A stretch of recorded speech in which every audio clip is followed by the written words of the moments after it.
Bonsoir. Alors, bon, bonsoir pour ceux qui me regardent. J'espère que pour ceux qui ont regardé la première vidéo, j'espère que vous avez regardé celle-là. Je dois d'abord présenter mes plus humbles excuses parce que, effectivement, deux personnes que je remercie d'ailleurs, auxquelles je ressens beaucoup de gratitude, mais j'en toucherai un mot juste après. J'ai fait des petites bêtises de chiffres dans ma première vidéo sur mes interprétations. Donc, que je tenais par souci d'honnêteté intellectuelle à corriger. Alors, juste avant de regarder un peu ça, c'est intéressant parce que les deux personnes m'ont très gentiment envoyé un message en disant, d'ailleurs, j'ai mis le message d'une des personnes ici, que je remercie d'ailleurs pour son franc-parler, que j'apprécie d'ailleurs beaucoup, comment mon calcul n'avait aucun sens. Et bon, elle a raison. Mais ce que je voulais juste dire avant d'aller un petit peu plus dans le détail, c'est que c'est intéressant. Je me souviens que j'avais un prof de sciences qui disait quand on fait une expérience et qu'on se rend compte qu'on s'est planté, ce qui est mon cas, moi j'ai fait une expérience d'analyse de données, je me rends compte qu'en fait je me suis un peu planté. Il disait il y a deux réactions à avoir. Soit on jette tout à la poubelle et on fait une nouvelle expérience. Soit on réouvre ses chiffres et son expérience et on regarde un peu plus ce qui s'est passé. Il tendait évidemment en plus à aller vers cette deuxième solution. Mais ce que j'ai envie de dire, d'ajouter à ça, c'est je pense que pour réouvrir ces cahiers, aller voir où on s'est trompé, il faut faire un truc qui est pas si évident à faire, c'est se remettre un peu en question, mettre un peu son ego de côté et choisir la voie de l'honnêteté intellectuelle et de reconnaître qu'on s'est planté et de comprendre pourquoi. Et c'est pas toujours facile à faire. Tu vois, quand on m'a dit que je m'étais trompé, c'est marrant. J'ai eu une réaction de dire, ah ben non, une réaction de défense. De me dire, tiens, non, c'est pas moi qui se sont trompés, c'est eux qui ont pas compris. Et puis, je me suis dit, tiens, bah donc, je vais faire comme si de rien n'était. Ah, et j'ai dû écouter tout ça, l'accueillir pleinement, voilà, et me rendre compte que faire une erreur, ça ne me remet pas spécialement en question en tant que personne, au contraire. Je pense que bah, accepter que une erreur, c'est comme ça qu'on apprend. Ce que je disais souvent à mes élèves, j'espère s'il y en a qui me regardent, vous voyez, moi j'en fais encore, et même des très grossiers d'ailleurs, et j'apprends aussi. Donc, et que je pense que d'ailleurs, c'est se remettre en question et choisir, il faut choisir la voie de l'honnêteté intellectuelle et de l'humilité, de dire que voilà, on ne sait pas tout et qu'on se trompe et qu'on a l'humilité et l'honnêteté de le dire. Je trouve qu'au contraire, c'est plutôt quelque chose, c'est plutôt une qualité, moi, je trouve, et qui est plutôt quelque chose qui a tendance à, moi je trouve que ça nous élève parce que ça élève le niveau de connaissance et on ne répand pas des fake news, comme disait très justement cette personne. Voilà.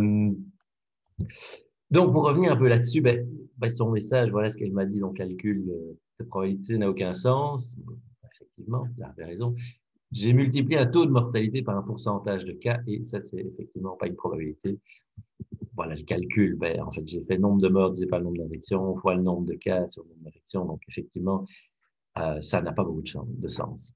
Alors, ce qu'elle me disait aussi, c'est qu'une probabilité de décès, ça se calcule en disant le nombre de décès sur le nombre de survivants au même âge et pas la même date d'infection. Alors, bon, cela étant dit, pour quelqu'un qui n'aime pas les fake news, c'est aussi pour ça que je fais cette deuxième vidéo pour voilà, m'excuser de répandre des choses qui ne sont pas exactes et d'essayer de justement de remettre un peu plus de justesse par rapport à ça. Bon, ça je vais laisser. Euh, alors, je me suis replongé dans ces chiffres et je me suis rendu compte qu'en fait, c'était effectivement un petit peu plus complexe que ça. Alors, j'ai repris les chiffres du 15 octobre. Alors, je peux affirmer de nouveau, sans me tromper, qu'il y a eu autant de cas, il y a eu 139 morts, on a fait autant de tests.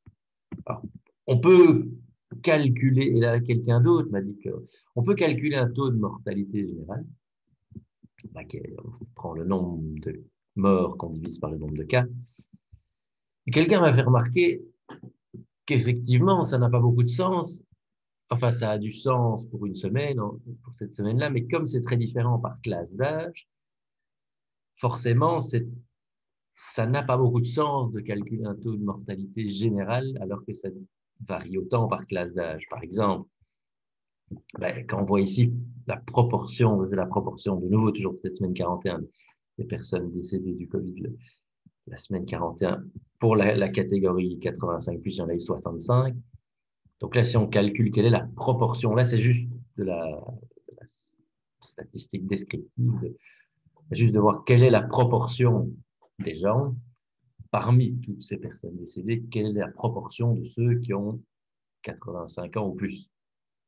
Là, de nouveau, arrêtez-moi si je me plante, j'ai l'impression que là-dessus, je ne sais pas trop me tromper. Moi, j'espère en tout cas. Mais, mais il y en a eu 46,7%. Quand on voit, quand on diminue de classe ici, j'ai divisé 46 par 139, je n'ai pas mis tout le calcul. Ça fait 33%. On voit que quand on diminue dans les classes d'âge, les pourcentages, évidemment, tombent.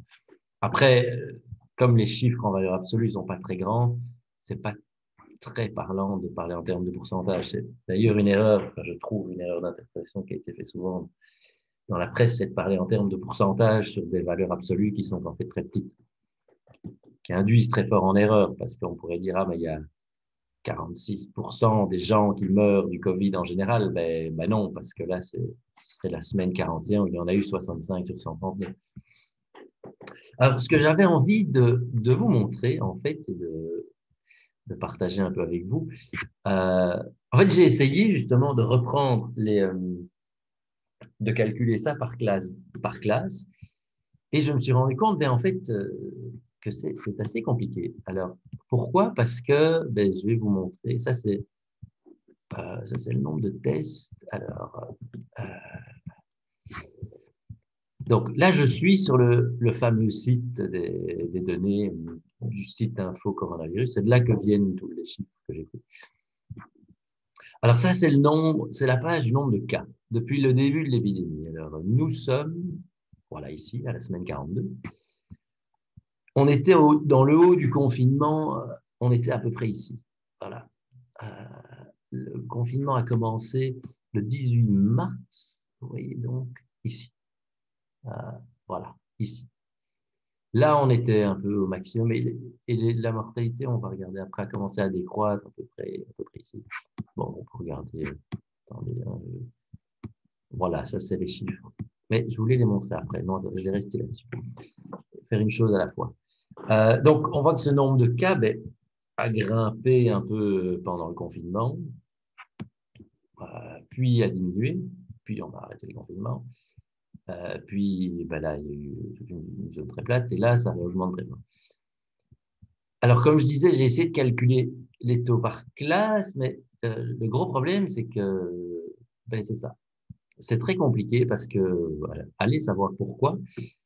Probablement parce qu'il y a beaucoup plus de cas que de morts, évidemment, mais les classes d'âge sont différentes de celles des classes de mortalité. Vous voyez, par exemple, ici, il y a un groupe 89 ans, le nombre de cas pour les 80-89 ans. Le problème, c'est que si je vais dans les taux de mortalité, vous voyez que les classes d'âge sont pas les mêmes. Donc, c'est extrêmement difficile et même pratiquement impossible, parce que je ne sais pas exactement combien de personnes il y a dans cette classe 85 plus ou dans cette classe 75-84, parce que ici, j'ai, je ne sais pas combien de personnes, en fait, parmi ceux-là, je ne sais pas très bien combien de personnes qui ont 75, 76, 77, 78, 79, 80 ans. Et là, donc c'est très compliqué de faire ces calculs de pourcentage par classe. Donc, voilà, le but, c'était d'abord de me dire que je m'étais planté et que je vais réfléchir à une solution pour voir si on peut y voir un peu plus clair dans ce chiffre. Mais tant qu'on était là, moi, j'avais envie juste de prendre un peu le temps avec vous de regarder ces chiffres, ceux-ci, de regarder les données brutes et d'essayer de faire le nombre d'observations le plus factuel possible sur ces chiffres. Alors, c'est pas assez facile. Donc, sans interprétation aucune, de regarder, mais qu'est-ce qu'on peut dire quand on voit ça, de factuel. Voilà. Je peux dire, par exemple, que la semaine 41, il y a eu 37 947 cas positifs au coronavirus. Alors, bon, on peut dire on peut remettre les chiffres en question, ils ont même très bien le fait, et on peut dire oui, mais peut-être que les chiffres ne sont pas justes. Donc, les analyser ne sert à rien parce qu'ils ne sont pas justes. Ça, je ne suis pas tout à fait d'accord, parce que les analyser, c'est toujours intéressant. On peut les remettre en question, et il y a eu beaucoup de débats là-dessus, sur comment on comptabilise le nombre de morts, et je pense que c'est un débat très intéressant, mais voilà, ici, moi, j'ai d'abord pas les compétences et j'ai pas les données brutes pour pouvoir avoir ce genre de débat, donc ça sort un peu du cadre de ce de quoi j'ai envie de parler ici. Mais donc, si on regarde le nombre de cas, moi, ce que j'ai envie de voir, on voit effectivement qu'à la semaine 42, il y a eu 41, il y a eu 37 947 cas, et qu'à la semaine 15, par exemple, le plus haut de quand on était dans le confinement, la semaine 15, il y a eu 11 175 cas. Donc, on peut affirmer, sans risque de se tromper, qu'il y en a eu plus à la semaine 41 qu'à la semaine 15. Là, je pense que je n'ai pas fait de bêtises en disant ça. Alors, moi, ce que je trouve très intéressant, c'est qu'on peut regarder aussi, ça, c'est le graphique des tests. Donc, on voit que le nombre de tests qui ont été faits, à la semaine 15, il y avait, la semaine 15 ici, il y avait 53 517 tests qui ont été faits. Ce qui est très peu par rapport aux semaines. On voit que le nombre de tests n'a fait qu'augmenter. Et on voit qu'à la semaine 41, il y en a 308 165, ce qui est nettement plus qu'au départ. On voit aussi que ces tests, le taux de positivité des tests va forcément diminuer très fort parce qu'on en a fait beaucoup plus.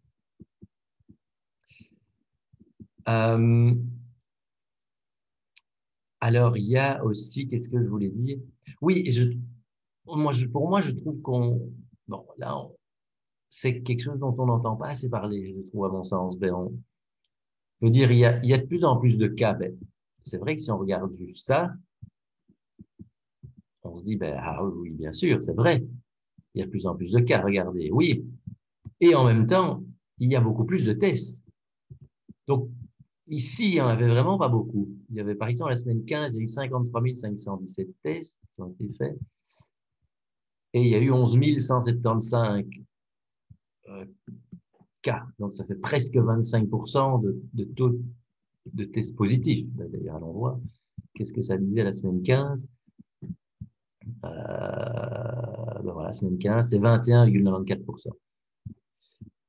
Mais forcément, si on teste juste les gens qui ont déjà des très gros symptômes, ils vont être plus positifs. Là, maintenant, ce qu'on est en train de faire, c'est ce que d'ailleurs a été préconisé dès le début de la crise. Mais bref, c'est de tester massivement tout le monde pour voir qui est malade.